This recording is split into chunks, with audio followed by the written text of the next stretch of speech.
Umat yang dikasihi Tuhan, dipersilakan untuk berdiri.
Tentang dialah semua nabi bersaksi bahwa siapa saja yang percaya kepadanya akan mendapat pengampunan dosa melalui namanya.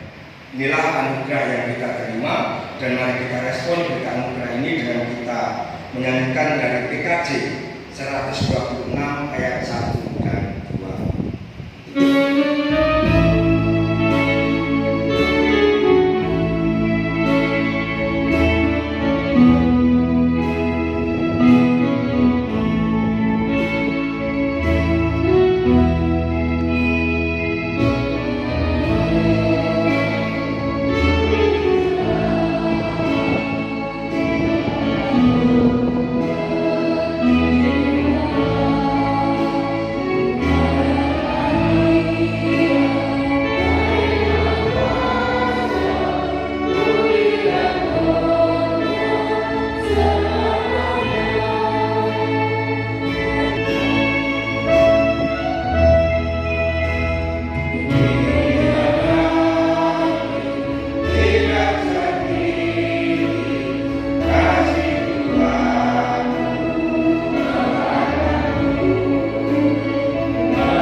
Ini yang menjadi perenungan kita pada minggu hari ini. Tentu panjenengan melihat kanan kiri, minggu ini tidak minggu seperti biasanya. Mungkin ada hal yang aneh. Apa yang aneh?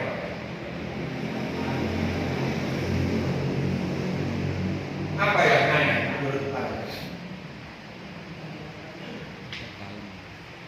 Penuh hiasan pohon palem, daun palem. Daun palem apa?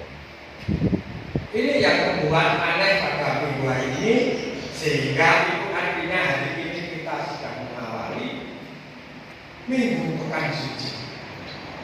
Tema ibadah kita yang mengharapkan kita ini berpengharapan kepada bulan yang benar, bukan pengharapan yang salah.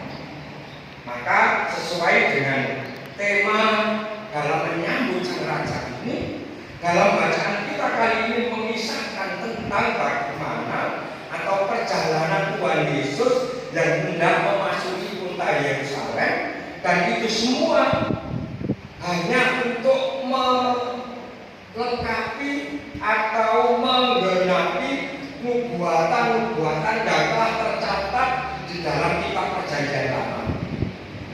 Utamanya adalah kitab para nabi.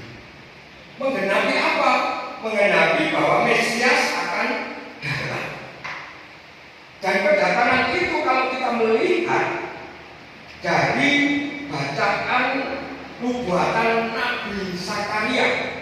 Nabi Zakaria atau kitab Zakaria pasal 9 ayat yang ke-9 akan saya bacakan.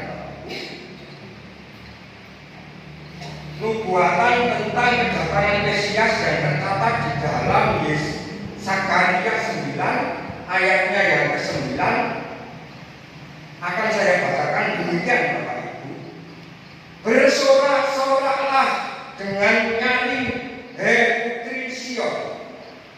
Bersorak-soraklah, hei putri Yerusalem. Lihat, rajamu datang kepadamu. Ia adil dan jaya. Ia lemah lembut dan menunggang seekor keledai. Seekor keledai yang muda, anak keledai betina. Artinya apa, Bapak? Artinya nubuat yang ditulis Nabi Zakaria ini belum tahu kalau nantinya Mesias itu datang. Terus penunggang keledai itu ditulis oleh Nabi Yesaya, Nabi Zakaria, maka Tuhan Yesus tahu bahwa nubuat itu harus digenapi. Sehingga Bapak Ibu, berita itu dinubuatkan Nabi Zakaria bahwa dikatakan raja yang lemah lembut, raja yang akan membawa berita damai. Namun karena Yesus tahu, maka memerintahkan 2 murid untuk mempersiapkan perjalanannya memasuki Yerusalem. Di situ Yesus tahu nubuat itu, sehingga dalam mempersiapkan menuju Yerusalem, Tuhan Yesus memerintahkan 2 murid. Di sana tidak disebutkan murid itu siapa, tapi yang pasti ada 2 murid yang berangkat untuk mencari keledai. Digenapi apa yang diungkapkan di nubuatan Nabi Zakaria. Mungkin di Yesaya dijelaskan bahwa Mesias itu akan datang. Kalau di Yesaya mungkin dijelaskan bahwa Mesias itu datang membawa keselamatan. Banyak nubuat-nubuat tentang kedatangan Mesias juru selamat. Tapi kita bisa melihat Tuhan Yesus tahu, sehingga nubuat Nabi Zakaria tadi bahwa Tuhan Yesus datang dengan mengendarai apa? Ke keledai yang sangat mudah. Dicatat di nubuatan itu.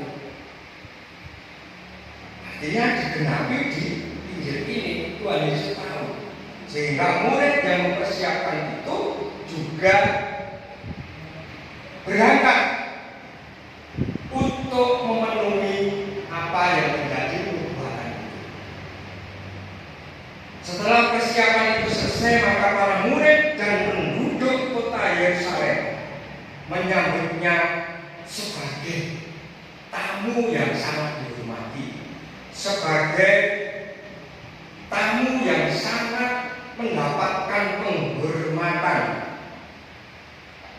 dalam menyambut, dan orang-orang itu juga sadar bahwa apa yang dinubuatkan para nabi itu telah digenapi melalui kata mereka, kata orang-orang di Yerusalem, kata orang-orang yang menyambut Tuhan Yesus itu. Di ayat yang ke-38 kita bisa membaca, kata mereka, diberkatilah dia yang datang sebagai Raja dalam nama Tuhan, damai sejahtera di surga dan kemuliaan di tempat yang maha tinggi. Dalam menyambut sang Raja, dalam menyambut sang pembawa damai, disambut dengan hal yang sangat meriah. Karena apa? Karena Raja itulah yang akan membawa damai dan yang akan membawa keselamatan. Bapak Ibu yang dikasihi Tuhan, sikap yang ditunjukkan oleh orang-orang yang menyambut Tuhan Yesus itu menyadari akan kedatangan Tuhan Yesus sebagai Mesias yang telah dinubuatkan dan digenapi. Sikap itu yang menyebabkan banyak orang pada saat itu melihat kemuliaan Tuhan yang ada di dalam diri Tuhan Yesus itu, dan telah dilihat dalam mukjizat yang telah dilakukan oleh Tuhan Yesus setiap orang-orang Yerusalem atau orang-orang yang di sekitar Tuhan Yesus itu melihat mukjizat yang terjadi. Namun kenyataannya hal yang terbaik itu juga mendapat respon yang mungkin juga tidak baik. Sikap yang berbeda yang ditunjukkan oleh orang Farisi, pujian dan pengharapan, pujian dan penghormatan yang disampaikan oleh orang-orang yang berada di Yerusalem itu tadi, ternyata itu dianggap hal yang sangat berlebihan, dianggap hal yang biasa saja, terlalu berlebihan menyambut sang raja seperti itu, terlalu berlebihan bagi orang-orang Farisi. Sorak-sorai mereka itu mengganggu, sorak-sorai para murid dan orang-orang yang menyambutnya itu dianggap sangat mengganggu ketenangan mereka. Dan di sini adalah orang-orang Farisi. Maka Bapak Ibu yang dikasihi Tuhan, disitulah orang-orang Farisi mulai tidak menerima. Disitulah orang Farisi mulai meminta agar Yesus menghentikan sorak-sorai para murid dan orang-orang yang mengiringinya itu. Karena apa? Dianggap mengganggu, dianggap berisik, terlalu berlebihan menyambutnya. Sehingga di ayat yang ke-40 disebutkan demikian. Beberapa orang Farisi di antara orang banyak itu berkata kepada Yesus, "Guru, tegurlah murid-muridmu itu." Jawabnya, "Aku berkata kepadamu, jika mereka diam, batu-batu ini akan berteriak." Bapak Ibu ngerti apa yang disampaikan oleh Tuhan Yesus? Yang disampaikan oleh Tuhan Yesus ini, jika mereka diam, batu yang berbicara. Kita ingat Bapak Ibu, beberapa bulan yang telah lalu ada sebuah demonstrasi. Demonstrasi apapun. Ketika demonstrasi itu disuruh diam oleh bapak yang bersangkutan itu, apa yang terjadi? Yang bisa botol yang berbicara, bisa apa saja yang kehidupan itu berbicara. Bukan mulut yang berbicara, tapi tindakannya yang berbicara. Ini maksud dari Tuhan Yesus. Dalam keadaan euforia, mengalami kesukaan karena Mesias dan dinantikan, Raja yang dinantikan itu datang. Ketika disuruh diam, apa yang itu yang dimaksud Tuhan Yesus. Jangan sampai batu yang berbicara. Itu yang disampaikan oleh Tuhan Yesus. Dalam keadaan dengan saya sesuka terus disuruh diam, rasanya ya kecewa. Saya itu memperingatinya dalam keberhasilan atau dalam keadaan saya berbahagia. Euforia itu yang mungkin ditunjukkan dengan sikap itu. Kalau disuruh diam mungkin yang terjadi bukan bicara, tapi hal yang ada di sekitarnya itu yang terjadi. Nah, Bapak Ibu yang dikasihi Tuhan, melihat dari bacaan ini Bapak Ibu, dari awal sampai dengan akhir, kira-kira menurut panjenengan, pelajaran apa yang dapat panjenengan pelajaran apa yang dapat panjenengan lakukan di dalam kehidupan kita ketika panjenengan menyambut Sang Raja yang membawa kedamaian, Sang Raja yang membawa keselamatan. Minggu ini adalah Minggu Palmarum. Dalam Minggu Palmarum ini kita diajak untuk mengenang dan menghayati peristiwa masuknya Yesus ke kota Yerusalem menjelang Tuhan Yesus mengalami kematian. Ini yang perlu kita hayati. Menjelang Tuhan Yesus mengalami kematian ini kira-kira apa yang dapat kita lakukan? Kalau orang banyak tadi menyambutnya dengan euforia, dengan menyambutnya mengibarkan palm, bahkan membeber pakaiannya ini hanya untuk Sang Raja. Penuh dengan penghormatan. Kalau demikian, maka daun palem ini melambangkan, pada saat itu dilambangkan sebagai perdamaian, sebagai wujud kemenangan, dan merupakan satu pengharapan akan pertolongan Tuhan. Nah, memasuki awal pekan suci ini, Minggu Palmarum ini, apa yang dapat kita siapkan dalam menyambut pekan suci ini? Dari bacaan ini kita dapat belajar, Bapak Ibu yang dikasihi Tuhan. Yang pertama, kita bisa belajar dari teladan Tuhan Yesus. Apa teladan Tuhan Yesus? Taat sampai mati. Artinya apa Bapak Ibu? Artinya Tuhan Yesus menyadari bahwa salib yang ditanggungnya itu berat. Pencobaan, pencemoohan, ataupun hal yang dapat menyedihkan terjadi dalam diri Tuhan Yesus. Artinya salib itu ditanggung oleh Tuhan Yesus. Tuhan Yesus sadar itu berat. Tetapi karena itu merupakan satu ketaatannya kepada Bapaknya, karena ketaatannya kepada Allah, maka itu semua dilakukan demi keselamatan manusia. Dan Tuhan Yesus tahu, dan Tuhan Yesus sadar bahwa pengorbanannya itu tidak akan sia-sia.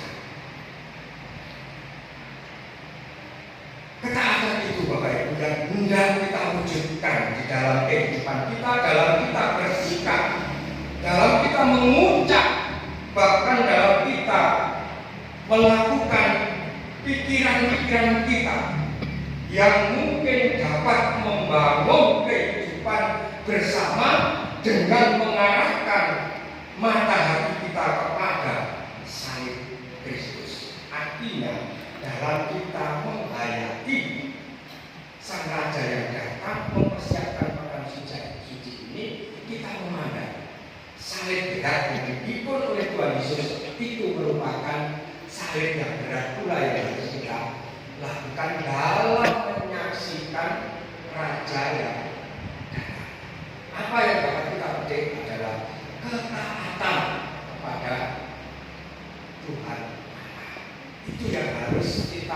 respon itu yang harus kita lakukan. Dan kita tahu bahwa ketaatan itu memerlukan pengorbanan. Kemudian yang kedua, Bapak Ibu, kita bisa belajar bagaimana kita harus berpengharapan yang benar kepada Allah. Bagaimana kita harus melakukan yang benar dengan berpengharap kepada Allah. Kita ingat Bapak Ibu bahwa seringkali kita itu berpengharapan salah. Menjadi orang Kristen atau pengikut Kristus, seringkali dalam hidup kita ingin selalu berkat dan berkat. Ini yang kita rasakan dalam kehidupan kita. Aku tadi orang Kristen ini kok oleh kusoro terus. Padahal aku tadi orang Kristen ini pinginnya mendapatkan berkat dan tidak kepingin sengsara. Nah, simpen ketika kita kepingin wonten desa kami punika ngalami pacobet, itu tidak mau. Nah, itu merupakan sifat natur manusia ya seperti itu. Tidak mau dan tidak enak itu terjadi dalam dirinya. Nah, itu sifat daripada manusia, apalagi kita sebagai orang yang percaya kepada Tuhan Yesus. Mengapa Bapak Ibu kok sampai demikian itu? Karena Bapak Ibu, kalau kita menelaah kehidupan kita, cara memahami, cara kita berharap kepada Tuhan itu salah, sehingga kecewa, putus asa, dan menyebabkan iman kita menjadi lemah. Karena apa? Kecewa, pengharapan kita tidak terjadi. Aku dari orang Kristen kok ini terus. Padahal aku berharap hidup ini selalu mendapatkan berkat. Itu pemikiran-pemikiran atau pengharapan kita yang salah. Lalu bagaimana pengharapan kita yang benar di hadapan Allah?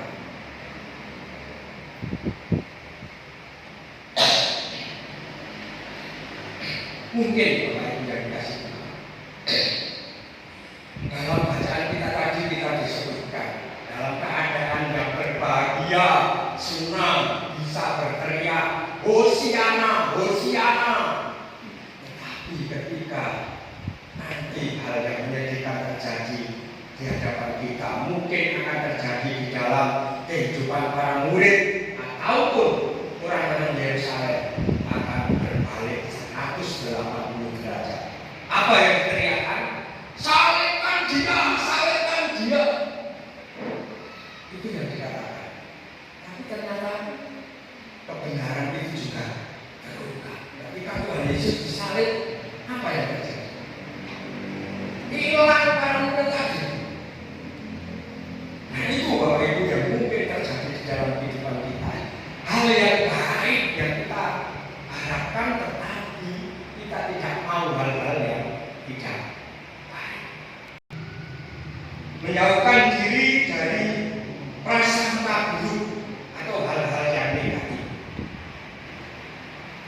Prasangka hal yang negatif dalam pemikiran kita, bersangka buruk terhadap sesama kita itu merupakan suatu hal yang biasa di dalam kehidupan kita.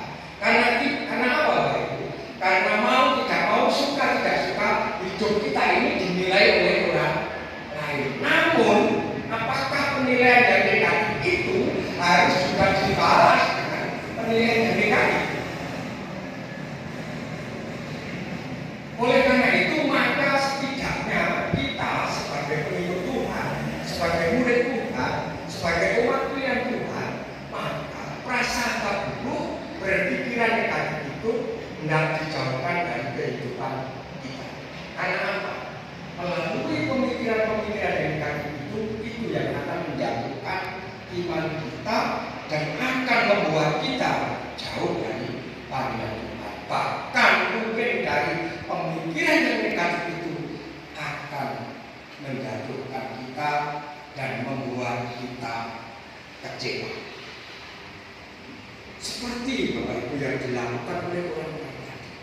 Sebenarnya kalau kita mau menyadari orang-orang yang menyambut Tuhan Yesus sebagai Raja itu inginnya seperti yang dilakukan oleh Daud, seperti yang dilakukan oleh Saul atau raja-raja Israel yang lain. Raja yang melindungi mereka, raja yang menyelamatkan mereka, raja yang membebaskan mereka dari permusuhan. Sebenarnya itu yang diinginkan. Tetapi raja yang datang yang diharapkan itu tidak sama dengan pemikiran mereka. Raja yang datang lemah lembut ada di Tuhan Yesus. Raja yang membawa damai, bukan raja yang membawa sukacita, bukan kecewa. Sehingga melalui orang Farisi itu yang mewakili pemikiran kita bercuriga. Kita artinya berburuk sangka kepada orang-orang yang euforia, berburuk sangka pada kedatangan Mesias. Nah, Bapak Ibu yang dikasihi Tuhan, oleh karenanya di Minggu Palmarum ini membiasakan diri untuk berpikiran positif dalam memandang sesama kita. Oleh karena itu, Bapak Ibu, dalam kita berpikir, dalam kita mengucapkan, dalam kita bertindak, hendaknya senantiasa kita bersama dengan dasar yang baik, dengan pemikiran-pemikiran yang baik, sehingga apa yang hendak kita sampaikan, apa yang hendak kita lakukan itu benar-benar menjadikan hal yang positif bagi kehidupan kita, juga bagi kehidupan sesama kita, dengan didasari atas dasar pemikiran yang baik atau pemikiran yang positif. Nah, Bapak Ibu yang dikasihi Tuhan dan umat yang dikasihi Tuhan, kita juga menyadari akan keberadaan kita sebagai umat yang dipilih Tuhan. Rapuh, lemah, mungkin bahkan tidak bisa bangkit karena iman percaya kita yang mungkin atau sesuatu yang terjadi itu sangat bertubi-tubi dalam kehidupan. Namun pada saat ini kita diingatkan agar dalam menjalani hidup ini kita belajar dari apa yang dilakukan oleh Tuhan Yesus, taat sampai mati, dan kita berpengharapan pada pengharapan yang benar dengan bertindak dan berprasangka yang baik, berlaku dengan pemikiran yang positif. Dalam menjalani pekan suci ini, mari kita bersama-sama memperlengkapi diri kita, bukan dasar kita sendiri, tetapi marilah kita memandang salib Kristus. Tuhan